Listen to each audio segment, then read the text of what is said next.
Hey, good news for Calgary travelers. There are now non-stop flights from Calgary for the winter season into Hawaii, both Honolulu and Maui. Leslie Cater in to talk about it this morning. Good morning. It's been a while. How have you been? Yes, I've been very well, and you? Excellent, thank you. Good to have you back. Thank you. It's super to be back. Super to talk about Hawaii as well. It's a great country to visit if you've never been there. People say it's pricey, but let's start with the first new detail, and that is you can get there directly, because you used to have to clear customs, correct, in Vancouver or Toronto? Yes, that's right. Either going through Vancouver or going through the States was really the only way we could get into Hawaii. And since the beginning of the year, when people have been planning their Christmas holidays, they've been saying to me, is there going to be a direct flight to Hawaii? We don't know until the last minute, until the airlines announce it, which they did 2 days ago. Air Canada announced, yes, they're going to do this for the winter season. So great news. So you can leave right from here and head to your destination and clear customs in your own airport. What are the deals like in Hawaii? As I said off the top, sometimes, Leslie, that's the knock on it, is that it's a bit more pricey.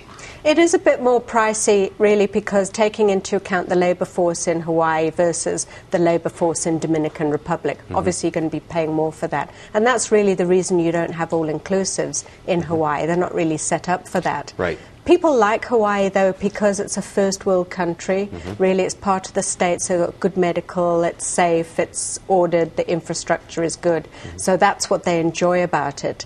At the moment, Hawaii is definitely hurting from the recession. It's a popular playground for people from America, and so those numbers have decreased. Right. So I hear reports coming back from people who are there at the moment saying the restaurants are not as full, the beaches are not as full. So that's good for us. So you would expect better deals. And just before we get to the price pages, then I'll just let you add to the point you just raised. Having been to Hawaii myself, the best thing about it, one of the best things is you're not in an all-inclusive. You can go to Costco or any store that you have here, buy the same food, not be worried about getting sick, barbecue it yourself, rent a home or a condo, etc. Yeah, it's really easy. They've got Safeway there as well. So, it's all the brands that we know and recognize. And it really doesn't have to be a holiday where you're slaving in the kitchen.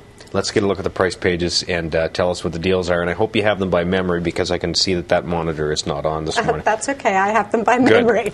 So I priced out over Christmas 1 week into Honolulu for an apartment there, about $1,800 per person. That's with your flight, all your taxes, and 1 week accommodation over that high period time. Okay. Compare that going into Maui in a one-bedroomed apartment, basically, in the Kihei area, with flights, you're looking at around $2,100. Sounds great. Les, thanks for coming in. Good to see you. Thank you. Leslie Cater, our travel lady. You can always call Leslie, of course, at 277-6884. You can visit her website, thetravellady.ca.